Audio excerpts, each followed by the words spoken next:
new fear unlocked. Marami sa atin ang kumakapit sa tinatawag nating comfort food, lalo sa mga nakaka-stress na sitwasyon. Pero anong gagawin mo kung maski pagkain ay dapat mo na ring pagdudahan?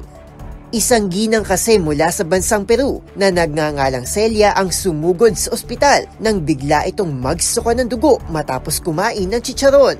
Hinala nito, may bumara na buto sa kanyang lalamunan. Pero batay sa isinagawang scan ng mga doktor, ang salarin, hindi buto, kundi isang 5 cm na pako na nakatusok sa kanyang carotid artery na siyang bahagi ng katawan na nagsusuplay ng hangin at dugo sa utak ng tao. Kaya naman agad-agad na sumailalim si Celia sa isang cardiac at peripheral vascular service para gamutin ang damaged artery.